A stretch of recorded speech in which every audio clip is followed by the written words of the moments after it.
Hello and welcome, ladies and gentlemen. My name is Remco Rinkemer. You're watching Run It Back, and today I am joined by my good friend, Nick Petrangelo, my ginger brother-in-arms. We are gonna have a good time today on the show watching Season 5 of High Stakes Poker. For everyone who's new to the show, on Run It Back, we watch some epic old-school footage. Sometimes the player on the show is involved in the action. Sometimes the player involved just loves the action, and that's the case today as we are watching Season 5 of High Stakes Poker. We got Viffer in the mix. We got Tom Dwan in the mix. We got some epic stare downs. It's going to be a lot of fun. If you have questions for Nick Petrangelo, one of the crushers of the last decade as it pertains to MTTs, please send those into the chat. We are live on YouTube and Facebook. And as some of the people are already referencing, if you like the video, hit that like button. It really helps us a lot. Nick, first and foremost, haven't seen you in a long time. It's been a strange year, but how has the year been for you?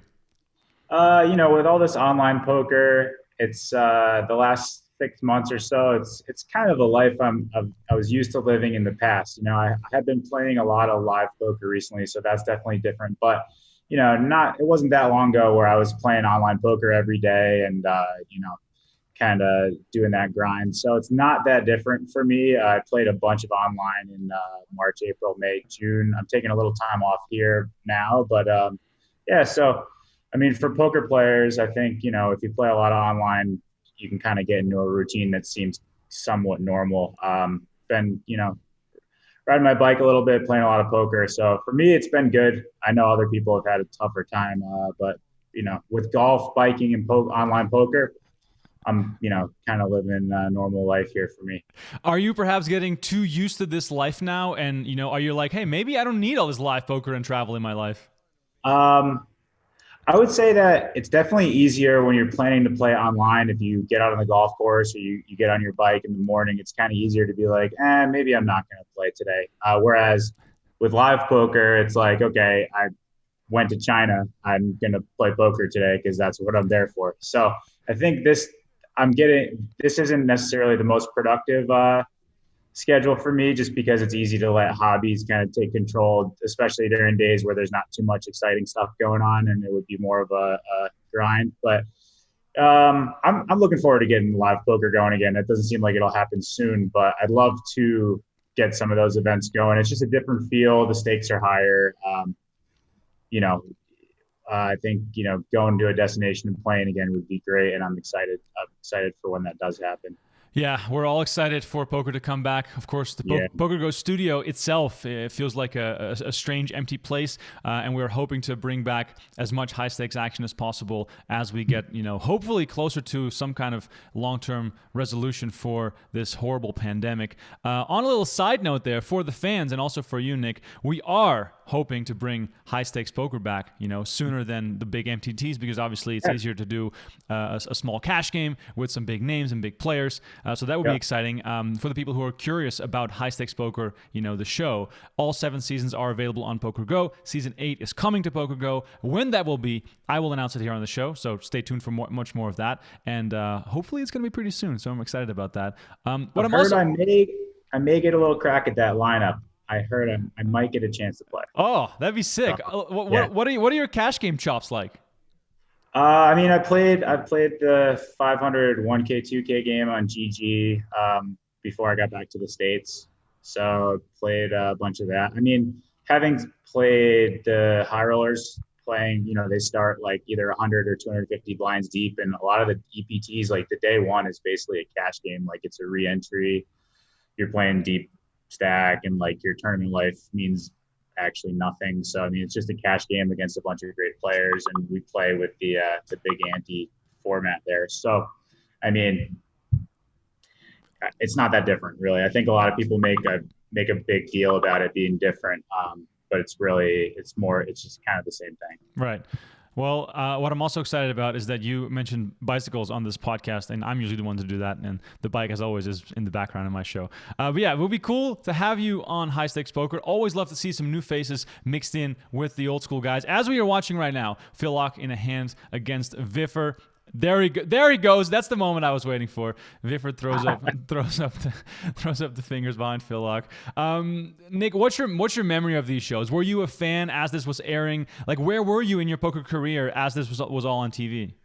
I wasn't watching it on TV as much as I was watching it when I got into poker a little bit later on. I was just crushing the YouTube highlights and replays and stuff like that. What I remember the most about watching high stakes poker is when I was a freshman and sophomore in college. So that was 2007, 2008. That's when I really started playing. I mean, not high stakes, but I started playing like $100 and up to 1Ks online. So I was that was at the peak of my poker bug. And I remember, when I would get done playing, I just couldn't have enough. And I'd be watching the high stakes poker on YouTube, watching all Tom Dwan's sickest bluffs and all these other crazy hands. I mean, I still to this day, I mean, definitely within the last 6 months, I've gone on YouTube and tried to find, highlights from high stakes poker. I think it'll be something I always watch. I love it. Like the hand, there's certain hands with Dwan, especially in Dwan versus Ivey, where Dwan runs this massive bluff. Just like can watch it forever, over and over again. I love it. Yeah, no, that's very true. In this spot, though, Phil Lock considering the call with ace high against Viffer, who throws in 50K into 71K on the river. Let's listen into what Lock has to say. 6-7 of clubs or some stupid thing. This is going to hurt a lot. If I fold, I'm going to be in a lot of pain for years. All right, years of pain. I take the years of pain. Oh, man. Let the pain begin.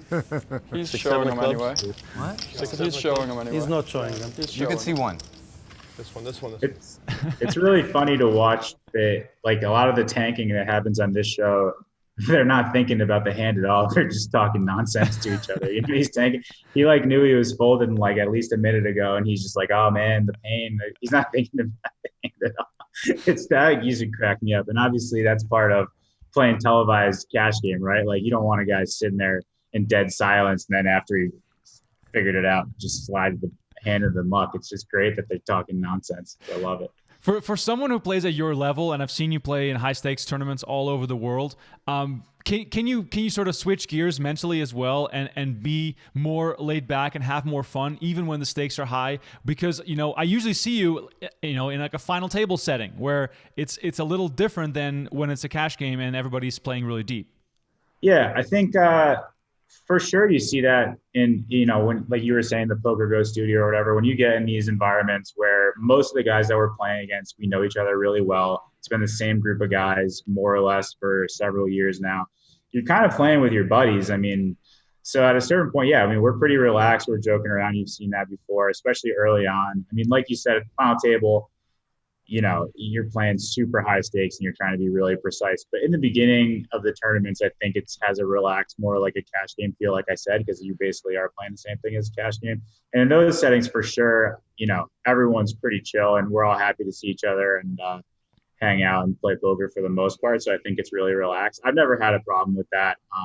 I've never been like, super silent and just staring everybody down or whatever. So I think, yeah, for sure. And then sometimes when you're playing, depending on the lineup, you really want to have that atmosphere just to make sure that certain players are having fun and enjoying themselves. And, a lot of the guys we play against that aren't pros, they have more interesting lives than us. So it's fun to talk to them anyway, So, I mean, I think it's pretty relaxed in general at the higher stakes.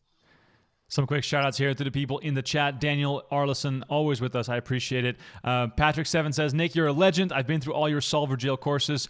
Always good to have some fans in the chat. Also, cool. question coming in from Daniel. He says, what's your stance on real-time assistance? RTA has been a hot topic as of late. Share your thoughts as someone who's played at the highest level for a long time. Yeah. I mean, obviously the only stance on real-time assistance is that you shouldn't be doing it.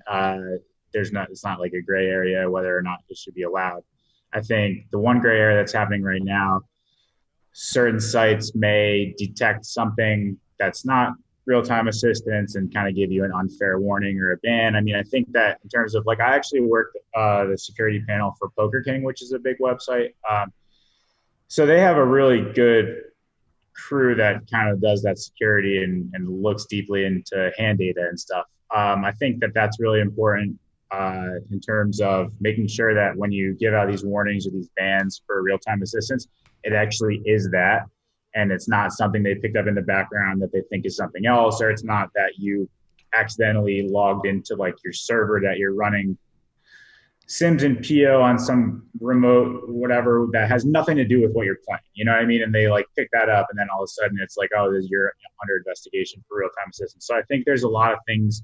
It's kind of in the nascent stages in terms of these websites being able to investigate it thoroughly enough to actually give out these bans. I think that's one of the biggest issues going on right now, is because you don't want people to be scared to keep a large balance to play a cash game on your site that you can just take it without explanation. You know what I mean? So that stuff is kind of scary. In terms of real-time assistance, like actually people using it, I think that if you're playing the highest stakes online, you kind of enter into the situation where you're like, I know that certain people might do this and I might be at a disadvantage. I'm going to be honest and play the right way. And I think that the game's good enough where I can still win if there is something going on, people using charts or whatever. But in general, the big thing is it'd be great if no one had access to it and it was perfectly secure. That's not the case. So you kind of got to know there's opportunities people might take to cheat against you.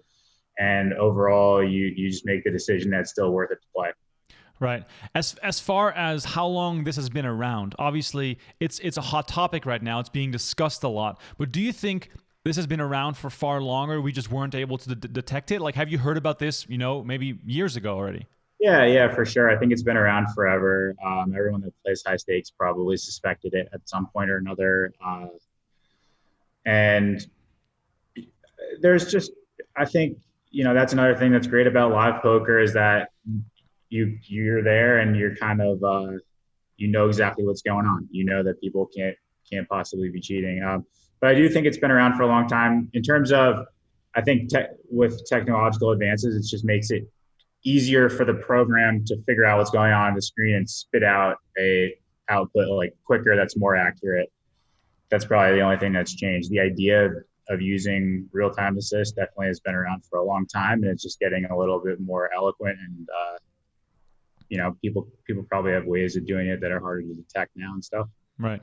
How do you separate between playing time and studying time? How do you approach, you're playing a long session or you're playing a long series online? Do you then dive into some spots right after the session? Do you save all the spots for when the series is done? How do you sort of balance that? Yeah. Usually when I'm playing a lot, I'm also studying a lot, because playing, in my opinion, is the best way to figure out spots that you're unsure about, of course, or just spots where you may have been super sharp a few months ago, and then you realize you haven't, studied that certain spots in a while, or you just need to brush up. So when I'm playing a lot, usually it's alerting me to the areas that I need to work on or study, which means that after sessions or before, usually there's something on my mind or a bunch of different things that I want to kind of investigate. So there's that. And then when I have off time and I'm not playing a lot, I usually just shoot. I've probably said this before. Either by myself or with friends, however our schedules work. I usually just shoot to do 2 hours in the morning, or even an hour, something like just do something in the morning and shoot for 1 or 2 hours. And if it turns into more, then that's great. And if it doesn't, I'm not making goals to myself, be like, okay, this is my off week, I'm going to study for 50 hours. It's like, try to do something. Not totally exhaust yourself, and try to be more consistent, as opposed to working in total extremes in terms of the studying. And that's kind of how I operate. And then if it turns into study binges, and that's cool, that seems like I wanted to do that. And if it feels like getting through an hour or two is a huge chore, then it's just not going to be a huge week in terms of studying. I'm not going to force it, Pivoting into someone who probably did not study a whole lot, but was totally a field player. Elliot Lesser makes it 1,600. Dario Minieri comes in hot, 9,200 with a 6-4 offsuit. So it's interesting, because back then, before computer outputs told you what to bluff with, you used to just kind of take position in certain situations and dynamics and stuff and be like, well, I can't call this hand, it's a piece of shit, but maybe I'll 3-bet it. It's not that bad, you know what I mean? I mean, now it's more like, well, you kind of want to have a big card in your hand. You kind of want to have all these properties where, your 3-bet folds out some hands that you dominate and stuff like that. But back then they were just like, this hand can make some weird straights and 2 pairs, and it's not a hand I can call, and it's not too good to waste 3-betting. So sure, let's go for it. And we're playing super deep. If I make that straight, I'm going to win a huge pot. And I think it's spot on too, because it's aspirational in a way where you see Dario Minieri put in the almost $10,000 with 6-4 off, and he makes 2 pair. You're like, yeah, that's why I play 6-4 offsuit, because when I make my 2 pair, we're gonna make some money here. There used to be the old, I'll play the low cards while you guys play the high cards theory, and some people really. But honestly, I used to go to Turning Stone Casino and play live poker before I even played a lot online, and I remember just like my 3-betting rule was it either has to be connected or suited, but it doesn't have to be both, which is definitely something that changed now. But I remember 3-betting just the 6-7 off all the time. I don't know if I ever went as deep as 6-4 off, but hey, there's also things in these things. You see crazy stuff. You see somebody 3-bet and these guys are just like, King Jack offsuit, cut off first button. I'm just going to fold it. So maybe these guys were just somebody like Dario who's 3-betting 6-4 off. Obviously it's a pretty low junky hand, but these guys made crazy folds sometimes too. It might not even been that bad. And the beauty of high stakes poker in particular, having watched this entire season on Run It Back, if people are interested in watching this whole season with some commentary, go back into the archives. I've done more than 70 episodes of this show, Run It Back. So one of the coolest things about high stakes poker is the insane amount of multi-way pots, whether it's limped or like a raise and 5 callers, or even a 3-bet and 4 callers. Like, you see it all the time. It's so loose before the flop. It's really, really cool to see. And, Dario Minieri fit perfectly into that era. I hope he's doing well. I haven't heard from Dario Minieri in a very long time. He was definitely well far ahead of his opponents at a certain point with aggression and using the right combos and just putting people in tough spots. I mean, that's back in the day, the guys that before the computers told you the answers, and it was more about having the best stuff and being, like in terms of like, putting in the work to make solutions and like studying them and stuff. These guys are just Wild West, like using intuition. They understood how to be aggressive and like they understood their opponents. He was definitely one of those guys that crushed just by understanding how to exploit people and stuff. And that's in a lot of ways more impressive than being a top player now, in my opinion. It's just different. But yeah, I think in terms of natural ability and stuff, he was definitely a great player. Speaking of natural ability, Tom Dwan calling the raise from Phil Lock with pocket 8s. Alan Meltzer calls behind with the ace-5 suited. I see a lot of potential in this hand. This can go a lot of ways, especially knowing Tom Dwan. And you said the Dwan stuff was crazy. The stuff that he was ahead of, I mean, just pure aggression too was so. It's just even today, it's hard to be as aggressive as you're supposed to be. And back then, he was just so much better than everybody else. It seemed like. Yeah, definitely. And also his willingness to battle, like on whatever street. Like he was never ready to give up. We saw a hand earlier in this season against Howard Lederer where he basically I think he 5-bet before the flop with like junk hand against Howard's ace king. And that sort of stuff, like no one really had the guts to do that basically back in those days. It was a lot of multi-way pots and a lot of just checking down and lots of calling. Well, what you see a lot of the most interesting hands they're born from what you said, which is like this insane amount of multi-way stuff. And it's not like just 3-way, they're like 4, 5, 6-way pots. And that's when a really great intuitive poker player that has good hand reading ability really shines, because you'll see a lot of different hands. I don't know what happens in this hand, but Dwan starts out with like a value bet or a protection bet. And then he kind of gets a really good sense of what people have and might turn a really strong hand into a bluff just because he knows exactly what somebody has and knows what they're going to do. Yeah. So the multi-way stuff, when you're playing deep stack live poker, 4, 5, 6-way pots, that's when the really great players that can read hands shine, and they win insane money that is beyond the nerd ability to like calculate EV and win rates and all that. It's just like, no, when we got to the turn, I know this guy has like 1 of 4 hands, and I just decided to do what was perfect against that group. You know what I mean? Like that's what happens when you're playing live deep stack poker multi-way. You can forget all the pre-solved shit and all that. Like these guys that are really good at that stuff, they'll make great folds, they'll make great bluffs. It's that's a part of poker that's not going to go away. For the people in the chat, please keep those questions coming. I will get to them. I'm seeing some good questions pop up already, but I have one of myself here first and foremost. Nick, how much of your come up in the game was due to natural ability and gut feeling and like hand reading abilities? It's hard to say because I probably like I played fine by myself, but very early on, like as I've said it everywhere, I met Jonathan Jaffe, who is an amazing, intuitive, kind of self-taught player that really never was like, he wasn't like a 2+2 guy. He wasn't talking to other poker players. He maybe one or two, but the poker players he was familiar with were really on their own too. So he was kind of self-taught and kind of had a crazy aggressive style that was more creative than I had ever seen. And he taught me a lot about how to play. So I can't say how much my individual like natural skill played a role, because very early on I was just basically being coached. But I think that I have a good natural ability to watch people play and emulate it, which is also translated well in terms of poker being very solver based now, because I'm pretty good at like seeing what it's doing and understanding it. So I think probably more natural ability wise, I would say I have a good natural ability to learn from people by watching or so that was probably it. I learned by watching him play a lot. Big hand here. Doyle against Viffer. Viffer getting involved with the Jack-9 suited, and then of course gets a great flop for his hand, even with some backdoor straights. He raises it to 125. Doyle's all in for 171. Let's listen in. Yeah, you don't see people these days, getting the Jack high flush draw in on an ace high board isn't something that will happen very often. That's an old school kind of aggressive gambler play, it looks like. But these hands were great, and who knows what kind of, you never know. You can't really, it's hard to criticize any plays because you never know what the dynamics were, what was going on between these guys, pots they've played.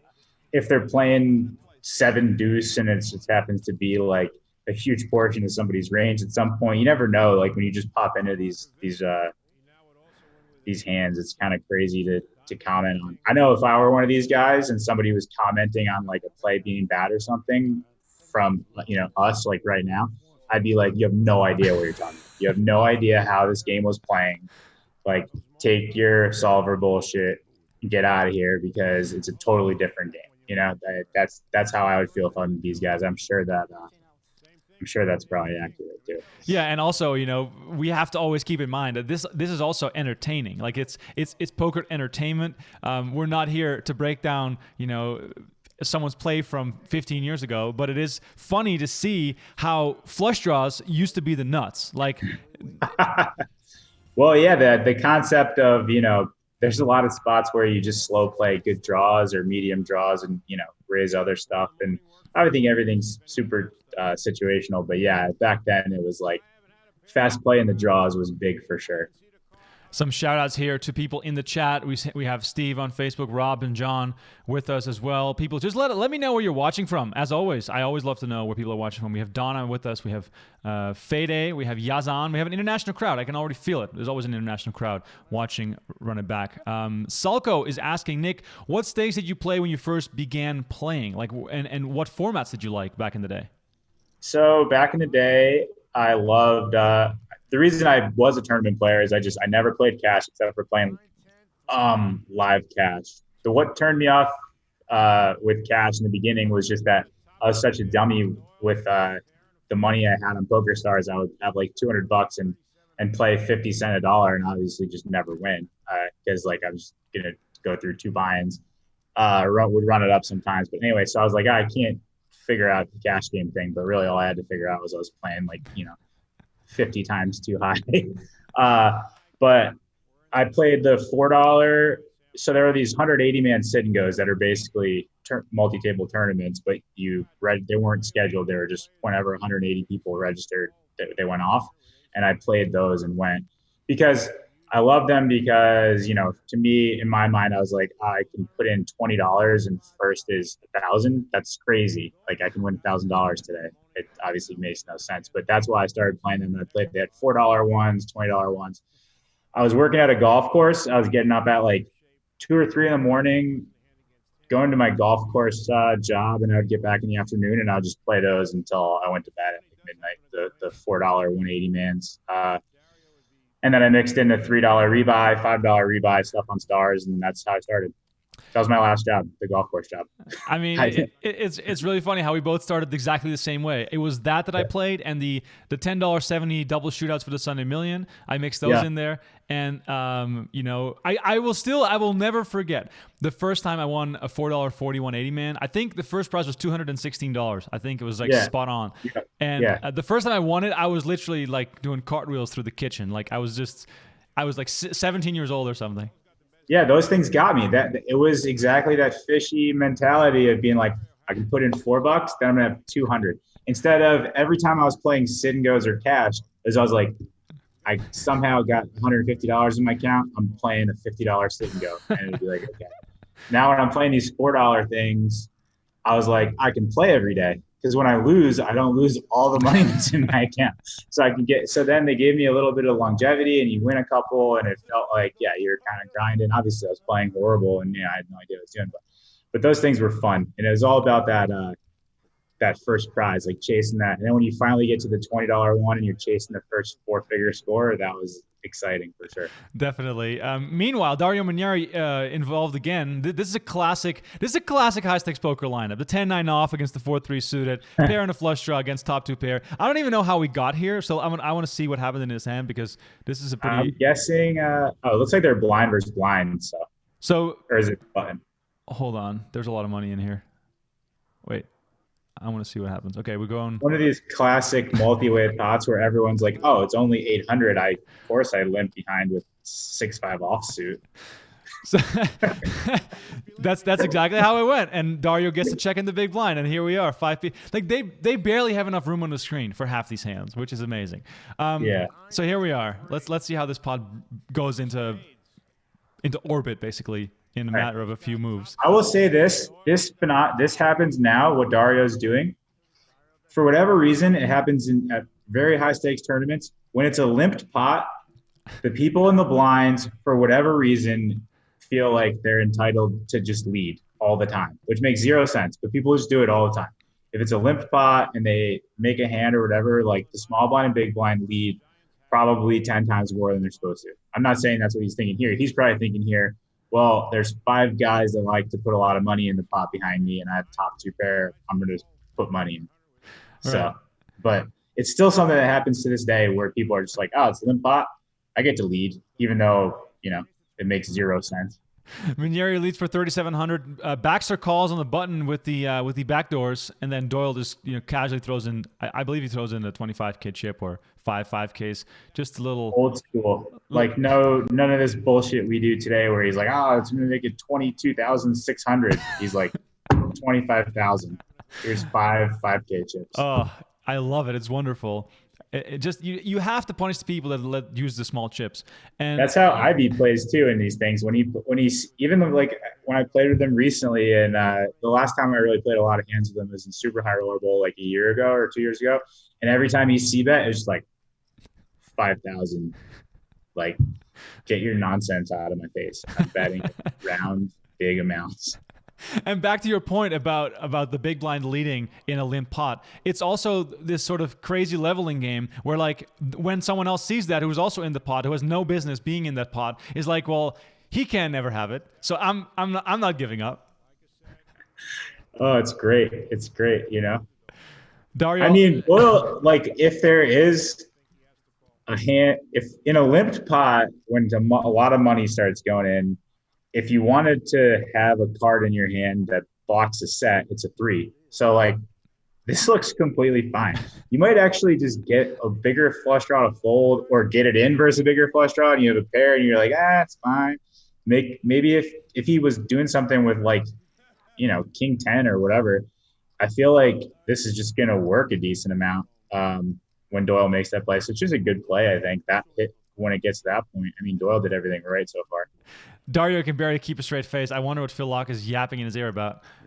Well, at this point, Doyle's got it. He's got to, get the. He's not folding. This is some more high stakes poker. Drama. Have a chat about it first for a little while when they know what they're gonna do. Incredible. At this point, Dario Minieri could be Doyle's grandson. Oh, I mean, it's amazing. Doyle's still playing like the biggest game in Vegas, the mixed game a lot. now, like as recently as last year or whatever. That's crazy. Yeah, it's pretty epic that we have that we have this legend with us for so many decades and still going strong. Obviously, this year put a big damper on his ability to play, because I don't think Dwan's mixing it up in the online streets too much. No, I don't know about that. But I think it's crazy to have been around for that long and still be playing super high stakes game that's like 8 games. Yeah. Whatever, 10 games, whatever they play. Yeah, it's pretty bizarre. Shout outs to the people in the chat that are coming in. Roy says, the two on the left BS too much. That's correct, Roy. We are BSing way too much. But we also love high stakes poker. In case you're not familiar, this is Run It Back. We like to look back at some epic footage from the past. I'm joined today by those who are unfamiliar with Nick Petrangelo. $17.5 million in live tournament earnings. Has done a lot of great strategy courses for Upswing Poker, and all around just great guy, and do some more big scores up and coming in 2021, and WSB bracelet winner too. Can't forget about that. Yeah, true. I got my WPT. Oh, WCOOP, you said. Yeah, I didn't get to play WCOOP this year because I couldn't get back to Canada for that one. No, I was referencing your bracelet win. That was a big one. Oh, WSOP. Yeah. As far as your accomplishments in the game, it can be anything. It can be the fact that you're still doing it after all these years, the fact you have one win that stands out in your mind, or perhaps a different memory. What moment would you refer to as your proudest moment in poker? Well, I was never like a huge WSOP bracelet guy. Like if you told me I could win one tournament, it would just be like the highest stakes, toughest tournament, whether it came with a trophy or not. So that would be, I would love to win, the 300K super high roller bowl, like the freeze out version, which we were bringing back this year, which is sad that it didn't happen. But yeah, so anything like 300K freeze out, obviously the million, I've played 2 of those, and I would have loved to win one of those. But so the closest I got to one of those is winning the World Series 100K, like, a big super high roller. That was kind of always the tournament when I would come to the World Series. Like when my first few World Series, I was like looking at those guys that were playing it. I wasn't playing it myself, obviously.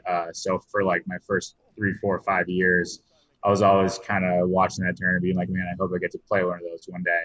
And then, winning that one means a lot, because you're playing against all the best guys. It's a huge event. The bracelet's a nice addition to that. So any tournament like that, the World Series 100K, one of the millions, or the 300K super high roller bowl, those mean the most to me. And if it was a freeze out, I love freeze outs. Shout out to freeze outs. Bring them back. I love freeze outs. Whenever we get a chance to see someone hit the door forever is always a good day. Yeah. You need them. I mean, the highest stakes stuff, like the millions and 300Ks, I think they should be freeze outs 100%, so that when you sit down, you feel the heat immediately.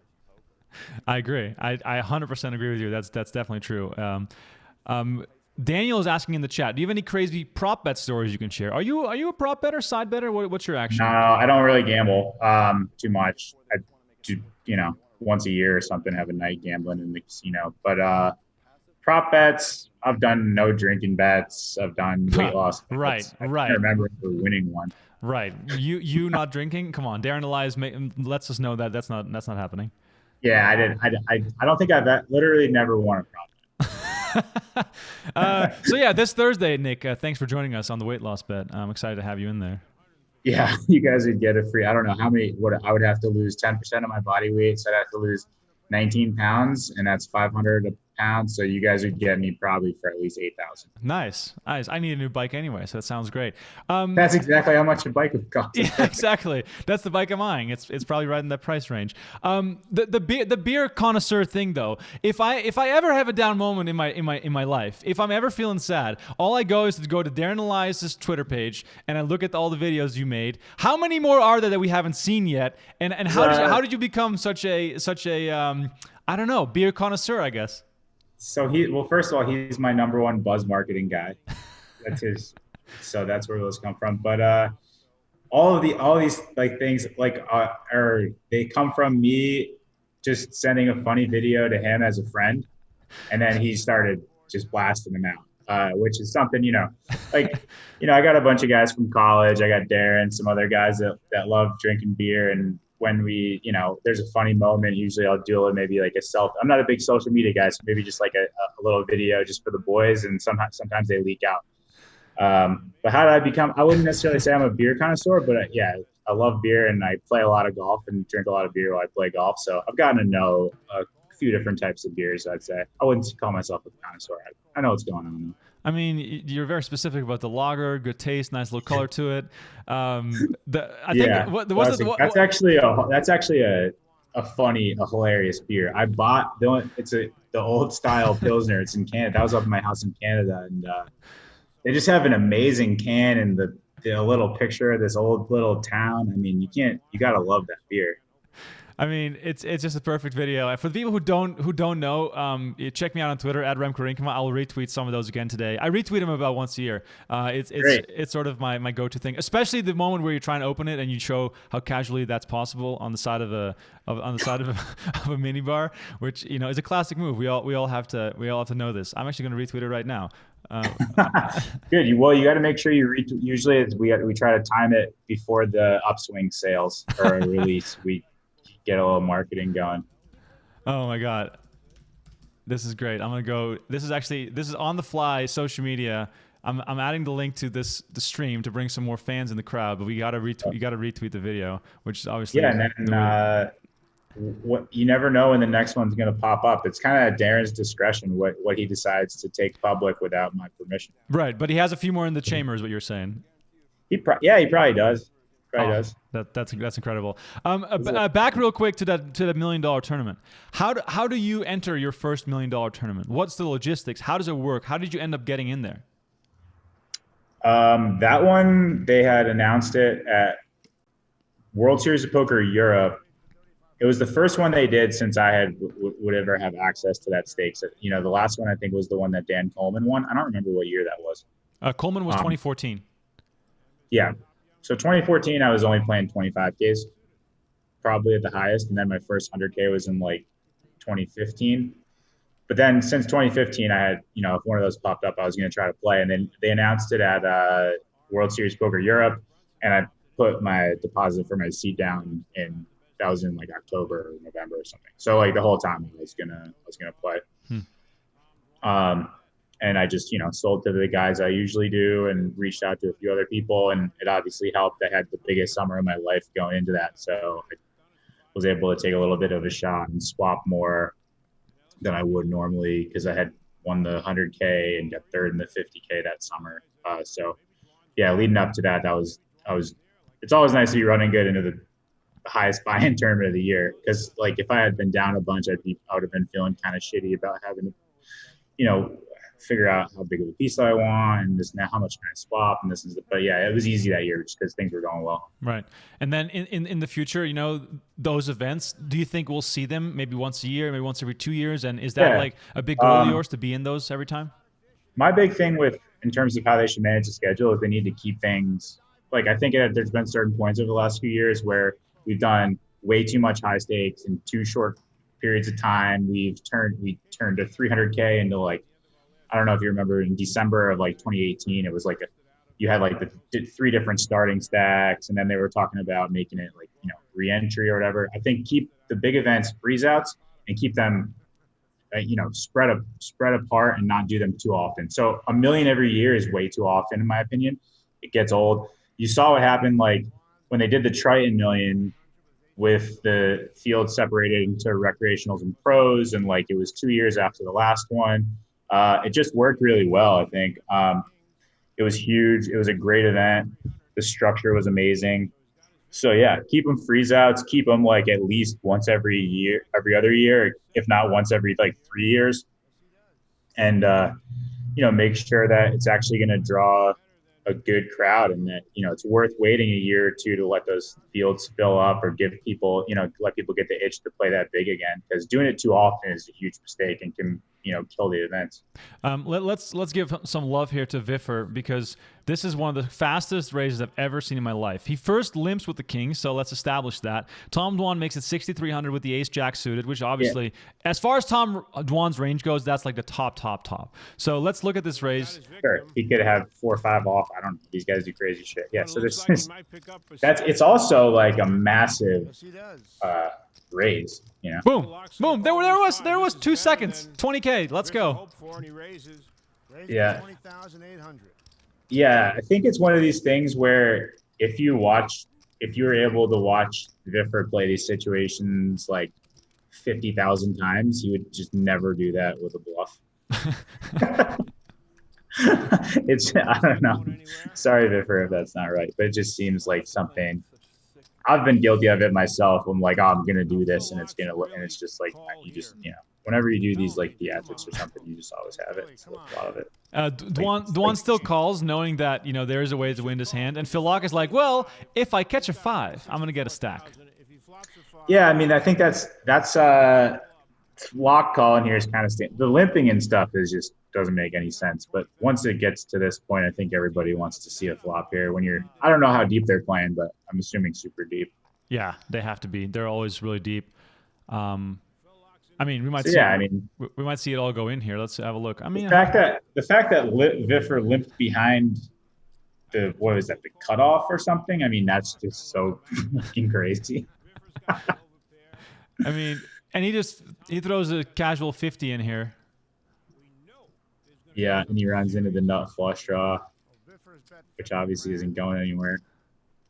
This is one of those spots where like Dwan gains nothing from raising. I would assume, yeah, and he just does it.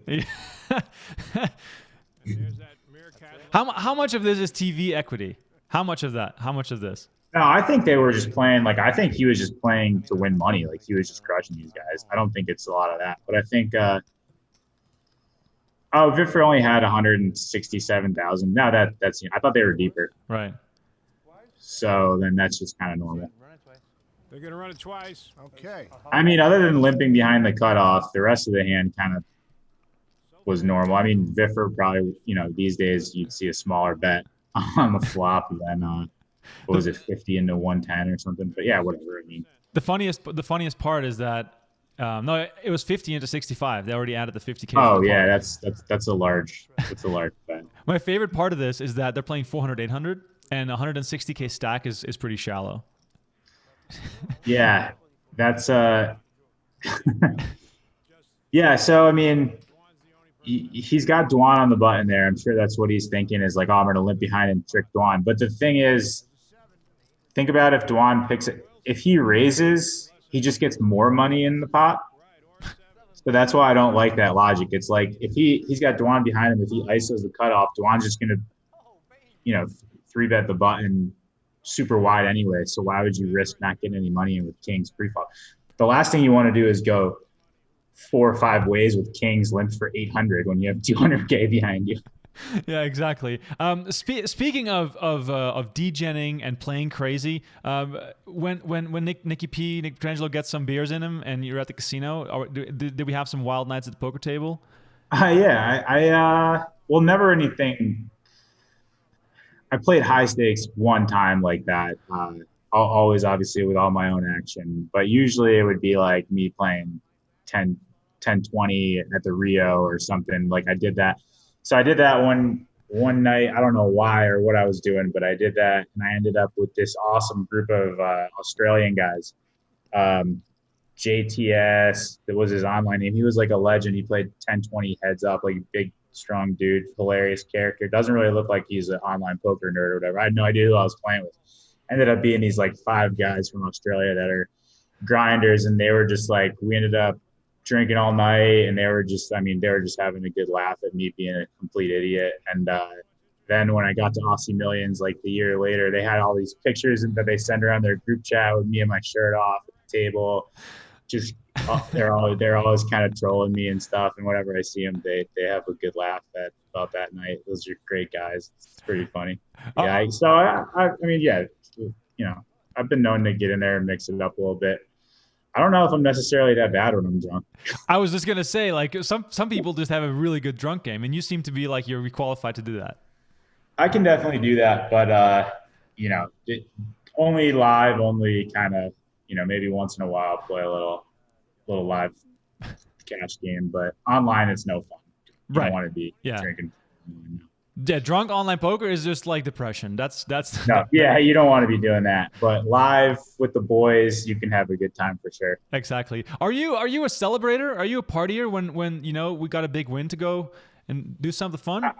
My favorite thing to do is like, play golf. Like if I'm gonna, drink a bunch and have a good time, it's usually like a daytime activity. Like let's golf all day, get a big group to come to my golf course. At my golf course, we have these cabins where we can stay overnight.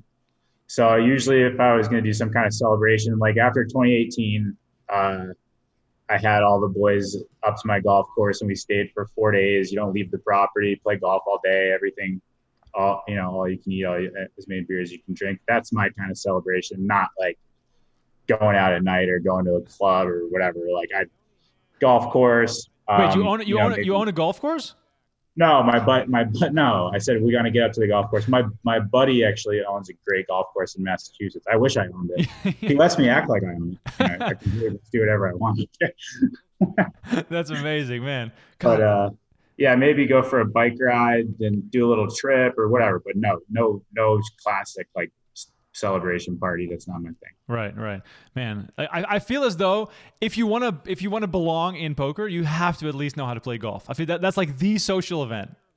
It's great. Well, it's a great activity as you get older, obviously, and it's a great activity for poker players. If you have a bunch of free time, 18 holes, you can go out with 3 guys and spend 5 hours out there, have a great time.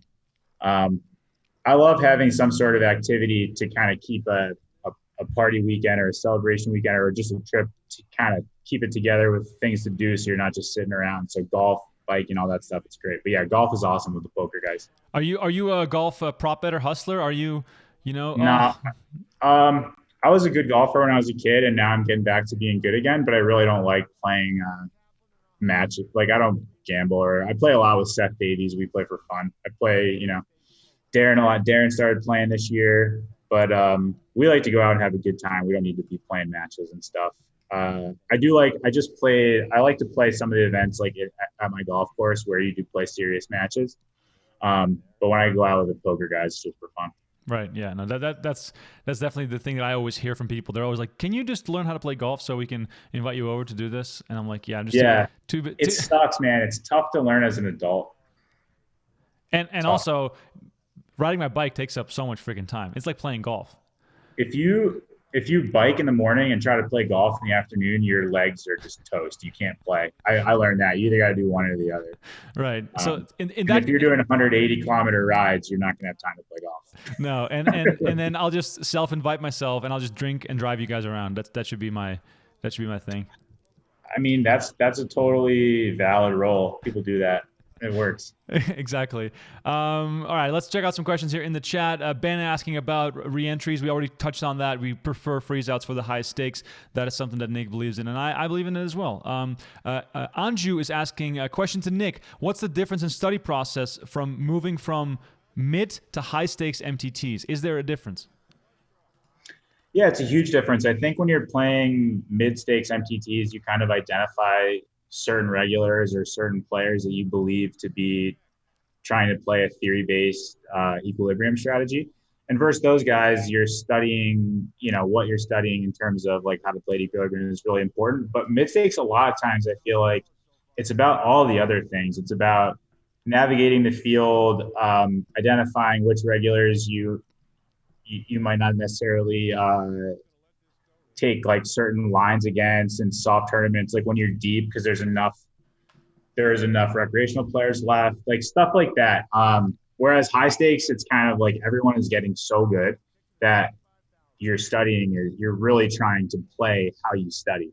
Whereas at mid stakes, I felt like you're studying to understand a baseline, but a lot of the time you want to be spending on how to exploit players that don't see bet as much as they should, or they don't continue as much as they should. Obviously, all those exploits still exist at high stakes, but you spend a lot less time trying to figure out exploits versus great regulars at high stakes than you do at mid stakes, right? Because mid stakes is kind of more, I think, like a exploit based, kind of intuition based strategy, as opposed to high stakes. You really have to have your technical stuff nailed down, if that makes sense. Right. Yeah, it does make sense. What also makes sense here is that Elia Lesra has a flush draw up against the same hand twice, top 2 pair. What a mess. He ends up folding, but when he sees the cards now, he's gonna freak out probably.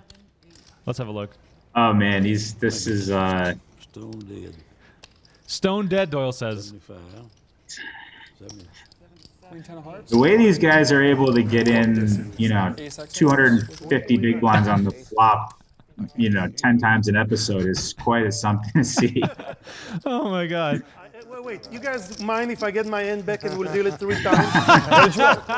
Queen high flush draw. Now Ellie is sorry. Oh my God.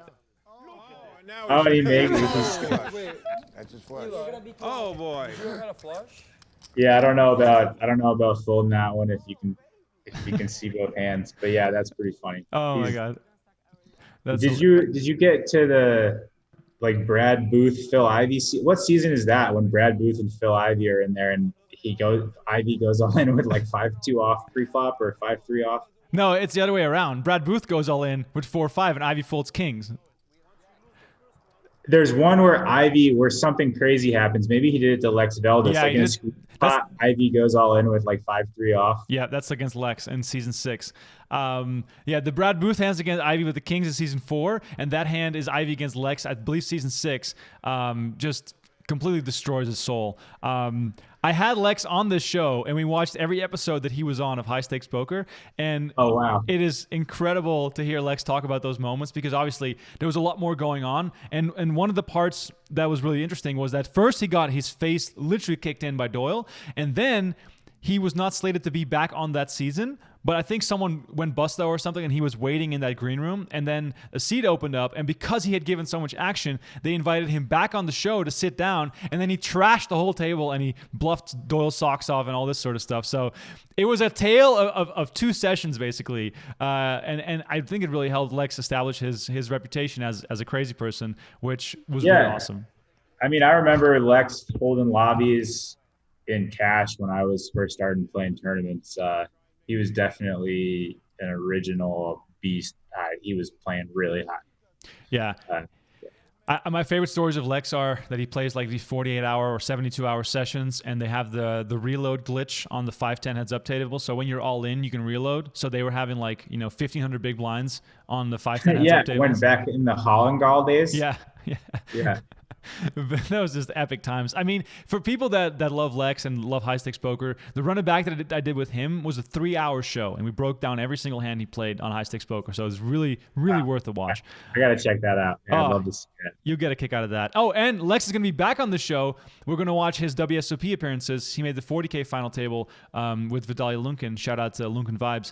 And he also was at the feature table with Elia Lesra on day 1 of the main event back in 2009, and he basically just crushed everyone and had 7 starting stacks after 4 hours, and of course didn't cash. But it was just an amazing thing to watch. Yeah, he's playing a lot of tournaments. He's doing a big stream right now. He streams and plays tournaments. Yeah, he's the biggest Twitch streamer in the world right now, which is crazy, amazing. Which is really, really epic.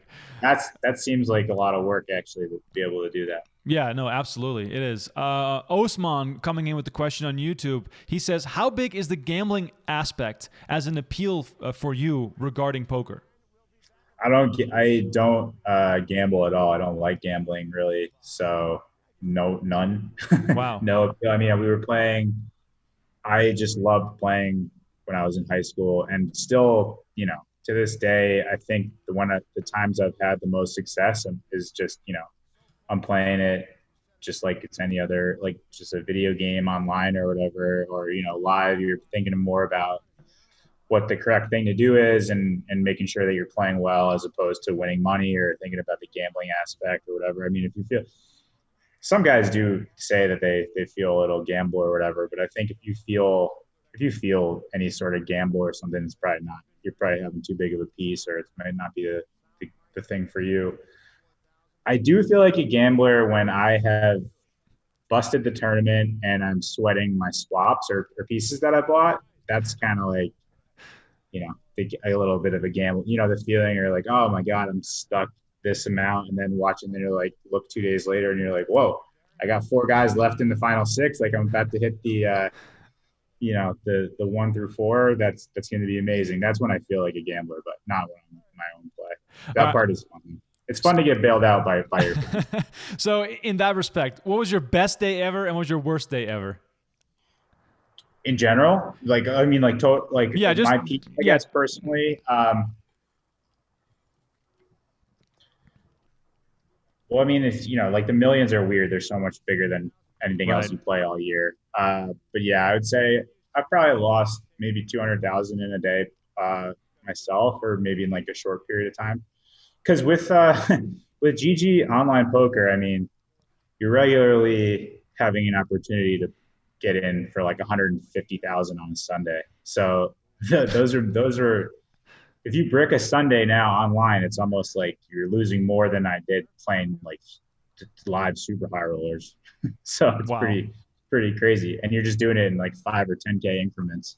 So I'd say over the last few months, I probably lost 200,000 maybe on a Sunday. I don't think I ever really lost more than that playing myself live. Oh, that's pretty decent actually for someone who plays high stakes for so long. Like it sounds as though your swings are then under control, I guess, in a way. Yeah, my worst downswing is probably like 2 million in total, which I think is pretty standard for that level of stakes. And then one day I don't remember losing more than that for sure, and that would be a big deal for me, right? Like losing more than that in one day. Yeah. When you're in a downswing like that, any downswing, doesn't matter how big or how small, is that the time where you sort of turn the screws on yourself and get really into the studying to make sure that you're doing things right, analyze databases and that sort of thing? Do you get very analytical with it? If I feel like you can kind of feel it if you feel like you're possibly. So the hard thing is that there's so many different forms of variance that you can just feel like you're getting crushed and then look up every spot later on and be like, oh, actually, I was just like supposed to call twice and fold. You know what I mean? Like all these things that feel really bad, like calling a flop check raise, calling the turn bet, folding the river, that you just feel like you're getting owned all over the place. And then you look up the spots and you're like, actually I did fine and I'm playing well. Or you look up stuff and you're like, holy shit, I was supposed to call every time and I snap folded, and you're like, well, then I must, something must be off with how I'm thinking about that spot. So I think more than monetary results, you can feel it, and you have to be conscious of the other way around too, where like everything you do is working, and then you look it up and you're like, wow, that was a horrible bluff. I'm lucky that worked because that was a fucking torch, so it goes both ways. And I think more it's just like a feeling you get when you're playing as opposed to monetary stuff, because you can obviously you can go on a huge heater playing like shit, and you can lose a bunch playing really good. So I try to be more conscious of just consistently checking spots after I play a session and evaluating it based on that, as opposed to, if I won or lost. Obviously, if you win, you're less likely to follow through with really thorough check. You might take a little bit more time off or whatever. But yeah, in general, just how you feel, I think. I paused it here for a second because we saw Viffer overlimp the kings. Here's Tom Dwan overlimping the aces. I want to see where this goes because we're getting some multi-way action again. Phil Lock's about to get involved with the 6-4 offsuit. This pot might become something. And shout out to Brendy on YouTube. He says it's high stakes poker exclusively on PokerGO. Yes, it is. All 7 seasons are available right now, including this hand. I have no idea what's going to happen. We are watching season 5 of the show. If you enjoy this content, please don't forget to like this video. Let's see if Tom. Oh yeah, of course he's Tom Dwan. He's going to flop top set. So the funny thing too is like you're limping, like Viffer limped the kings. Tom was behind him, the craziest guy that squeezed everything, right? Like you are the crazy guy. You got Mike, like Baxter's behind you and stuff. Like, like you're Tom Dwan. He's not behind you. Like, I don't know who's going to put the money in the pot now. Right, because Baxter, Alezra, and Doyle, they aren't known to be big squeezers. You're counting on Dario all by himself. But Dwan's a smart guy. I'm sure he was up to something, but that's just that strikes me as something funny there. Well, the funny part is that Baxter gets the nut flush draw here, and he's playing it as if he has top set, which is awesome. He's got that deuce for the little backdoor straight draw. Yeah, that's definitely connecting really well with this board. And This is great. Dwan just steps on the gas here a little bit. Yeah, the other thing about these like fast playing all these flush draws and stuff is like, yeah, you just, he was in a spot where there were guys behind him that could have had lower flush draws and stuff, and he's got the nut flush draw. Wouldn't expect to raise that one too often. He picked up that gutter I was talking about. Crucial 4 extra outs there for Mike Baxter. So this is what Dwan did for himself by playing so aggressive and crazy. He just made it so that he can, in a limped pot, he can just like 3-bet the flop, and everyone's like, okay, well, yeah, he can have anything. It's incredible to watch, honestly. It's like a masterclass of manipulation. Oh, and of course, Baxter gets the fact that he checked the turn is pretty funny. Just because, like, you know, he has all the aces. That's kind of weird. Why would Baxter? You would just expect if this guy raised and called the flop, he either has a set or a draw, and it's not like he has 8-9 of club, 9-10 of clubs or something where you got to induce a bet. It's just funny to watch these guys while they were playing. I don't know if that's binding. That means he has to call. Right. There he goes. Top set. Top set was the last thing Baxter expected to see. Oh my God. I feel as though, and I'm not encouraging anything for the people that are watching. I feel as though watching high stakes poker with your friends is a great drinking game. You make up a few rules. You. Oh yeah, you could do any number of rules. Whenever someone limps a premium hand like that. Yeah, anything. Yeah, so great. Actually, in the chat, give me some ideas on what would the bingo card look like for a high stakes poker drinking game. I can already see quite a few ideas bubbling into my head. We might have to make this into a thing if we're bored one day on a Sunday or something. Anyway, action continues, and happy to hear that there is a chance, Nick, we will be seeing you on high stakes poker, and I'm really hoping to see you overlimp some big pairs. That'd be really awesome. Okay, you guys got to put a bounty on my my overpair limp. Oh, I can't wait. We got to put that together. Yeah, I think they're trying to fire it up relatively soon, right? So we'll see. I think they're going to start playing over the next few months, maybe. Yeah, we're obviously, it's not going to be accessible to the public. So once it is out there, we will let you guys know. But yeah, it's going to be hopefully sooner than later, and hopefully we'll get to share some information on that as soon as possible, which would be awesome. Moving into the next hand here, lots of options here. 2 pair against a straight draw, basically nuts against second nuts. Yeah. These are the spots you just rarely see people put raises in now these days, just because of the way the cards work. It's kind of usually better not to put the raise in. I don't know. These guys really like to force money in with their equity. That was. But I guess you know what? They didn't have other, like back then. You didn't use other bluffs. They kind of just focused all their bluffs on equity-driven hands, so they kind of had to use them so that they could raise their sets and stuff like that. Right. Whereas these days, you might see someone just raise the, I don't know exactly what the action is here, but like raise the ace-7 of diamonds or whatever, whatever set blocker plus a big card and a backdoor, not necessarily the jack-10 open-ender. My favorite part is that nobody in this hand on this flop has considered making a call. They're all just thinking like, what's my next raise going to be? It's great. And this is kind of the situation that Locke didn't want to get himself in when he's got 2 unders and an open ender. And now this would be part of, I don't know what you would call this part of the drinking game, but like every time someone puts in half their stack and they're never folding. Oh, that happens so much, like he put in 55,000 with bottom 2 pair, and now he's sitting there like, oh God. Oh God. I got to put in the last 70,000. It's incredible. Also, with all that you just said, are you just admitting that the players of current day are just a bunch of nits? I think they use their hands differently. They're not nits, but they kind of like. Again, we're talking about 5-way limped pots. All the rules are gone, and this is crazy. But yeah, usually when you see kind of like a nut straight draw with 2 overs to the second card, that is in a really bad spot, if it gets shoved on, you're like, I could probably find different stuff to raise. Chips. I'll take the 100 back at least. And also the way they talk about money, you know, it's like it's $100 bills, but it's actually 100K. Like, it's just incredible.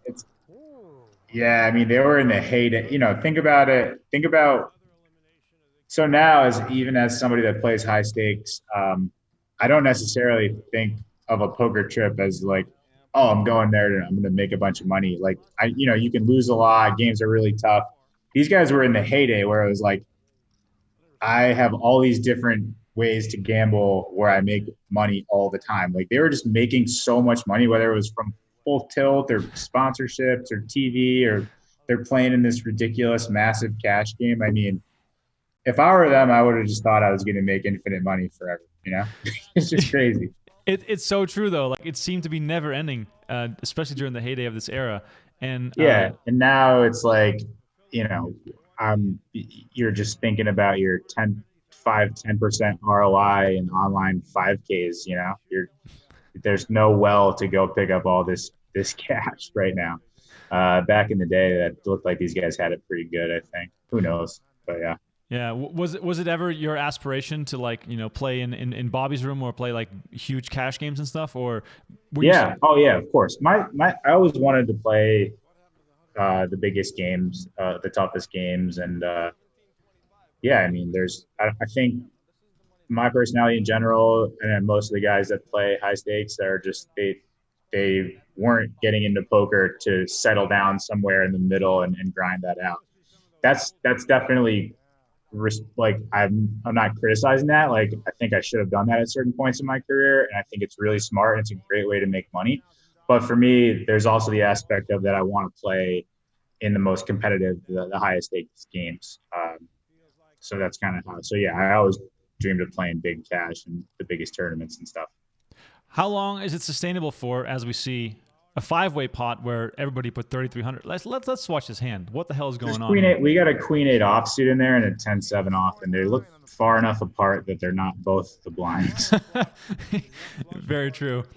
And as it is a custom on high stakes poker, check the Tom Dwan. Let's see what he does first, and then we'll reevaluate.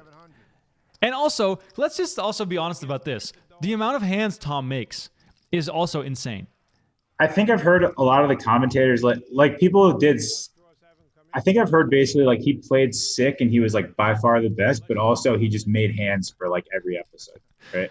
Yeah, and I think that's, you know, part of his image that continues to live on to this day was during these sessions. Like, people still just, you know, see him as this reckless, crazy person, but, you know, they forget to mention that he also made a lot of pairs.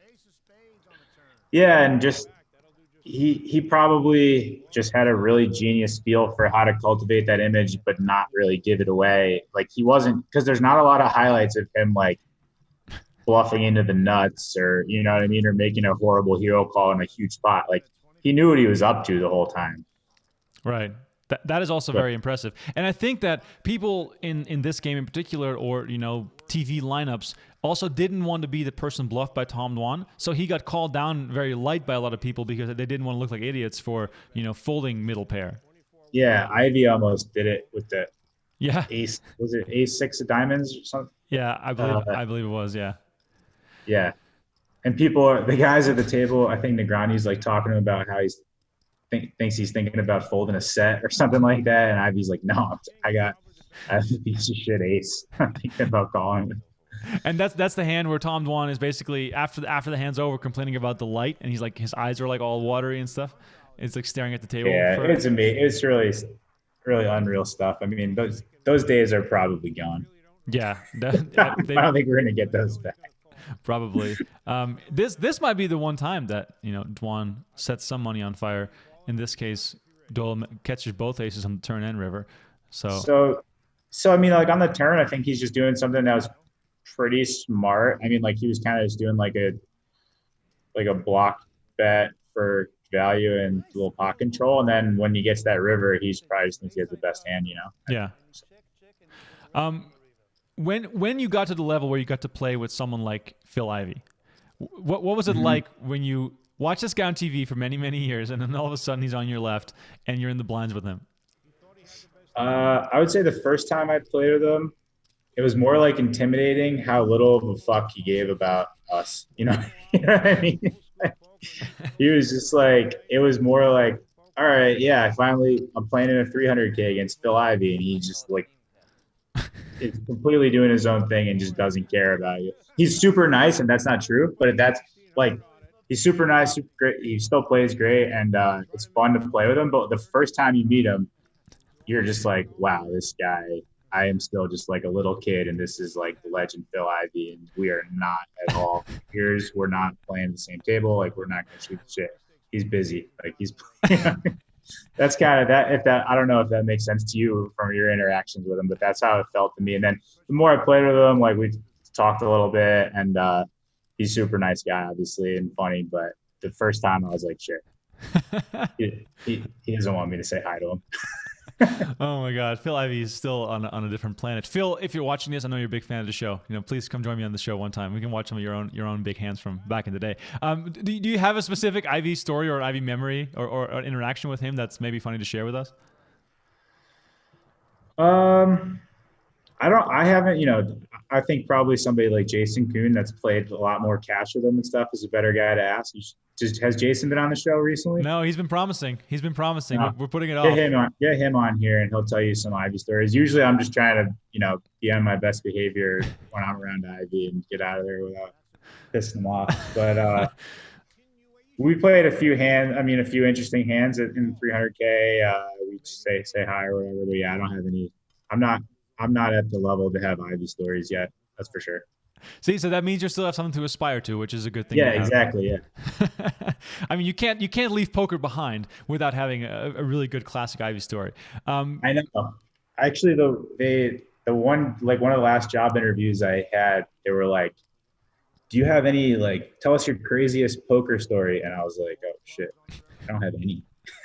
I need to get some stories going because I really can't think of any off the top of my head." Yeah, it's not that crazy.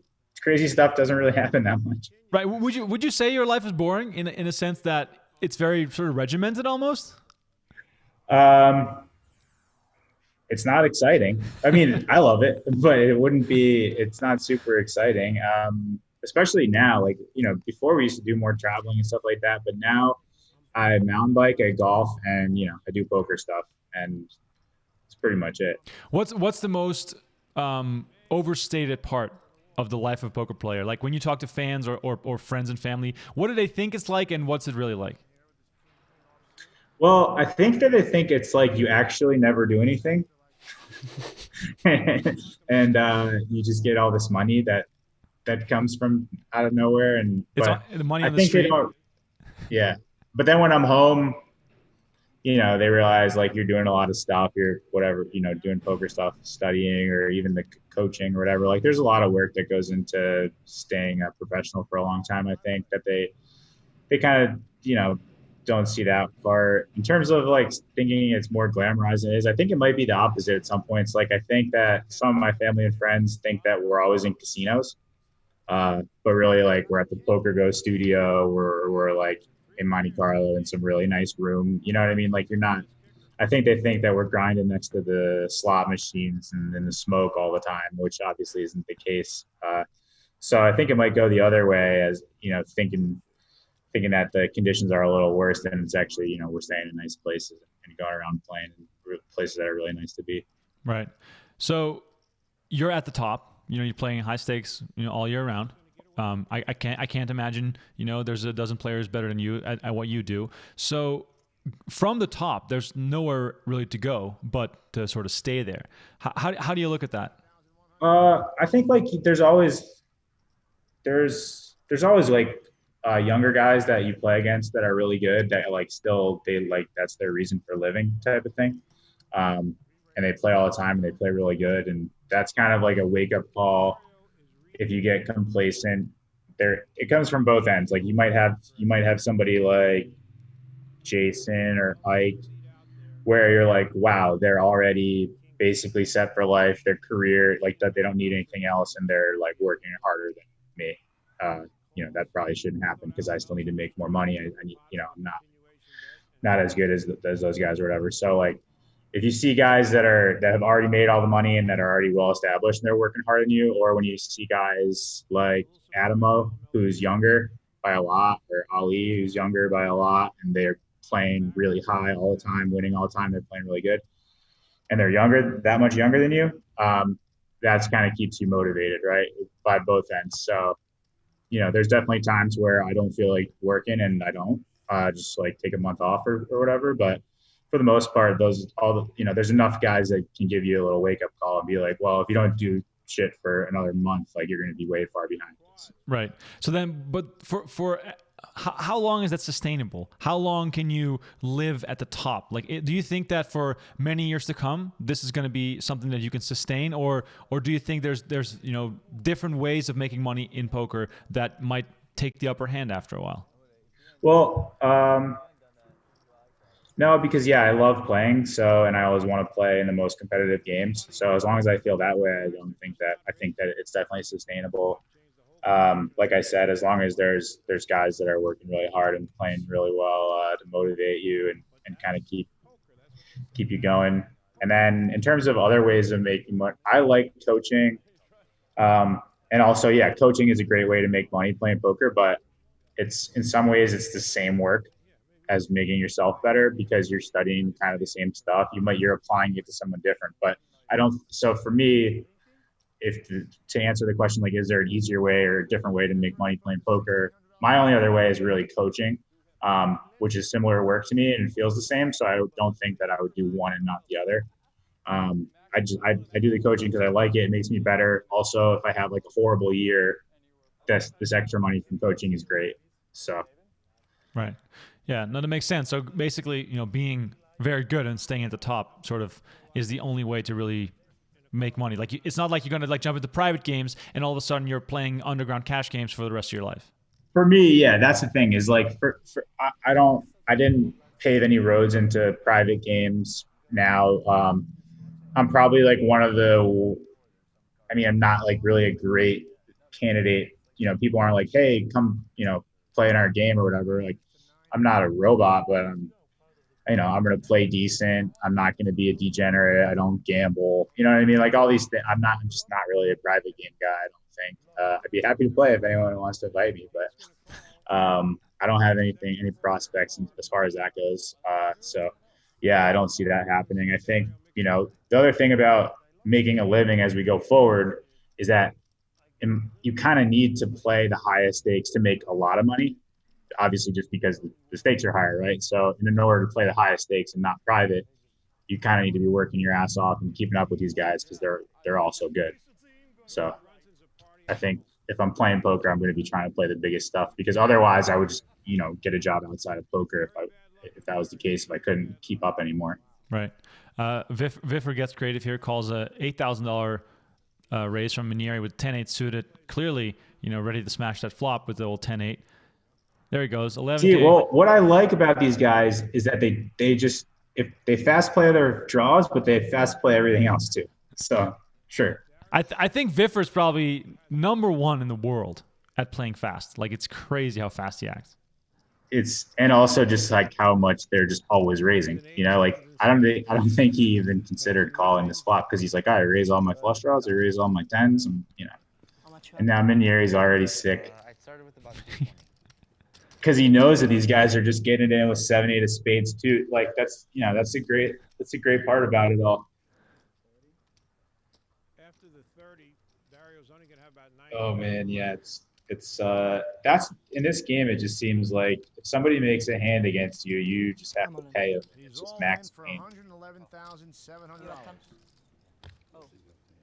He could have just called. Go ahead. Well, I think he's thinking that everything that we just talked about, like the way that they're so aggressive with their flush draws. He's thinking like, this is the time to get it in against the flush draw. I'm not going to fold. He already made his mind up that like he's not considering. He's playing for stacks against Viffer here. So if he's thinking he's either got a 10 or a bunch of random flush draws, like let's just get it in now. Seems fine. It's just so crazy that there's no amount you can raise to get someone. Like you're not punishing Viffer because with the 10-8 suited, he's just gonna get there every now and then he's gonna take your whole stack. Like these games are so volatile. Like, I mean, obviously, as we were watching this is a moment in time. This is a TV cash game. But these kinds of games back in those days before Black Friday were like an everyday thing in Vegas. Like Bellagio probably had 2 of these tables going at all times. I can't imagine what it was like to be a young, sharp player back then. I mean, it must have been crazy. But yeah, the thing about guys like Dario, like you see him getting up here. I mean, I would assume he was very good back in the day. He had a decent bit of money. I would think some of these young guys were like, this is a great shot for me, and I'm going to take a huge piece. And if Viffer flops trips, he's going to stack me, and I'm going to go home. I'm not reloading because I just took a shot, I would imagine that's how I would have viewed it at the time. Like, this is a sick lineup. I'm going to just fire everything I can and hope it works out. I do think that in a game like this, unless your name is Dole Brunson or unless you're some kind of businessman, you're going to have a giant piece of yourself trying to just swing for the fences. Yeah, you got to. I think so. I think that's the case. Well, that goes back to something we talked about earlier too. Like, say for Dwan, for example. I mean, he probably had a ton of money at this time, but like somebody that or Galfon hops in here at some point or whatever. Like those guys had a consistent grind where they were making a shit ton of money, where they could actually take huge shots in games like this because they could just go back and make it back online because online was that good and they were that good. Yeah. You can't really have that attitude. Well, some people can, like if you're in a regular private game or whatever, but now like for someone like me, there isn't just a spot in poker where I can be like, all right, I'm going to, lose half my money because I can go back and make it back. It's like, the ship kind of sailed, I think, in terms of games being that soft, and you have to be more careful about shot taking now because it's just harder to make it back. I mean, this hand is a good example. Locke makes it, 2,400 with 7-6 suited, and then Dwan just immediately 3-bets in with Jack-8 offsuit. Yeah, that's why I don't get the limping stuff, because it's like, sure, limping, he might ISO you, but if you raise, it's gonna be even more money. Yeah. You know what I mean? You go 800 and he's going to make it 5,000. If you raise to 2,000, he's making it 9,500. The guy still wants to just punish you in position. So the limping is just, if anything, it's costing them money. Yeah. And now Meltzer, of course, has the kings with the clubs, and Dwan is just trying to see if he can make something out of this, which he still has equity. I'd be interested. I don't remember this hand, but like these are the spots where, so Meltzer just makes it super easy for him. He was also ahead of his time with a little Hollywood there. Like, he's like, I had ace jack of diamonds, shit. Yeah, but I was gonna say I would be interested to see like one of those spots where if Dwan is gonna just blast it off into a guy that has a strong hand, or if he just had a great sense for all these guys when he was going to pump the brakes and kind of know. Because it seemed like the whole time his timing was perfect. So you can't just chalk that up to luck, right? Like he kind of just knew what everyone was up to, probably. Exactly. We have a few hands left here on the show. Get your questions for Nick Petrangelo in on the chat right now, YouTube or Facebook, whatever your platform is. Send them in right now. We got a few more hands left here on Run It Back. And then I can already let you guys know that on Thursday, 5 p.m. on the West Coast, 8 p.m. Eastern Time, we have Christy Arnett to watch some more high-stakes poker joining me. It's going to be fun to break some of that stuff down with her and have some fun along with it. Christy and I traveled the world for many years, traveling on the EPT and the Aussie Millions and all sorts of events. I once carried her upside down after a Real Madrid game on the EPT, and we were both hammered. I didn't drop her, but there's a photo of that. It's pretty hysterical. Glad you can, good you can tell the story. Yeah, exactly. Meltzer again with the Kings. Wow. So. Yeah, this is another thing, like, Dwan's he makes it so small. Dwan's just going to flick in the 16,000 and figure it out. Right. Which I think Tom made so much money doing stuff like that. Just kind of putting in a lot of money before the flops, seeing flops, and just kind of knowing where people were at. Yeah, and Meltzer was known to be a very tight player, and that makes it even easier for Tom, basically, to figure this sort of stuff out. I wonder if he gets creative. I wonder if he, like... Look at this posturing stuff. Like, that's so funny to see. That just looked genuine. Yeah, it did, but isn't it weird to... Oh, wow, here we go. Yeah, it's funny, but he was kind of like, I know this fucking guy has something, but I got a pair and I got a call and I'm annoyed. It just seemed real. It did. It did. And look how everyone is chatting on this table who's not in the hands, except for Phil Ivey, who is intensely studying Tom Dwan's actions. Yeah. Did he get crushed by Dwan in all these hands? I don't know. He's touching his chips and stuff. Because I feel like I watched Locke guess wrong against Dwan like every time. He was probably genuinely just trying to figure him out. Incredible. Wow. I mean, yeah, this is a classic. Like he played great, and then just everything went his way. And these guys were probably just thinking like, God, he can't have it every time. He's waiting to run the big bluff on me. Yeah. And he was just getting him every time. It's so insane. And then whenever he made a hand, he would just I'm all in. bet as much as he possibly Dwan could. has just announced he's going all in. Wow. Yeah. We've seen Dwan do this before. Dur is all in. First time tonight? Overbet. He's measuring Alan Meltzer, and he thinks Alan might call. I think he thinks Alan has ace-king. All right. So, like, to be fair, yeah, maybe the King of Hearts kind of sucks here or whatever for Meltzer. But Dwan's just going to have all of these hearts and diamond combos and floats. And, like, he was definitely good enough to just turn a 10 into a bluff. So I don't even, whatever. It's just a hero call. It's not like it's a huge mistake. But that's the thing. We don't know if Dwan just knows this guy and was never going to bluff there, which is very likely considering his results, right? Right. But the funny thing is with Tom Dwan is that, like, he knows he has to shove that river there because Alan Meltzer is going to call 60K just as easily as 130K. Yeah, he always made sure he made the most money that he could. And then there's other times where he has a sick hand, but he bets the perfect amount. Like he actually did it with the aces against Baxter. He just bet like 2/3 pot or something. You know, he bet 33,000. So I think it looks like he ran great, but he also probably just knew exactly what he was doing every time, pretty much, and who was going to call, who's going to fold, what people had, all that good stuff. Right. All the real poker stuff. Exactly. AJ Benza and Gabe Kaplan are handing out some awards here as we wrap up season 5 of High Stakes Poker. As you can see, the Couture Award went to Dario Minieri. We're going to see these awards roll by. Oh, and here's Doyle with the classic jacket. Final question here from Peter on Facebook, and this is a relevant question looking into 2021. He's saying, what are your thoughts on playing tournaments now with all the new safety precautions, having to wear a mask, dividers, all that stuff? Are you gonna mix it up again once that becomes reality, or are you just wait it out until you can just play again as normal?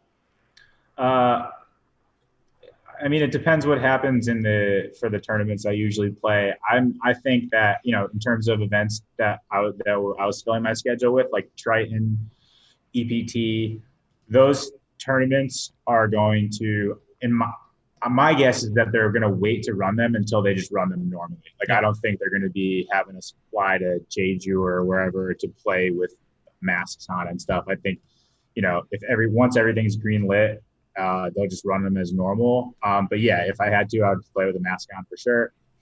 Just kind of depends what's going on.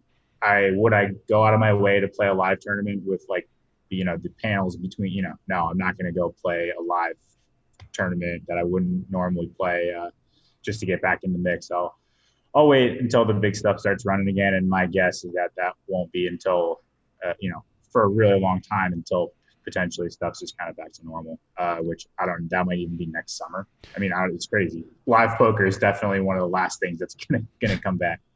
Yeah, and live poker is also the easiest super spreader of this virus, if we're being honest and realistic here. Yeah, exactly. So I mean, actually the super spreader was I was in Ishkol on a ski trip February 20th ish, in the middle of February, and I think that was actually literally the super spreader was those Austrian ski towns. Wow.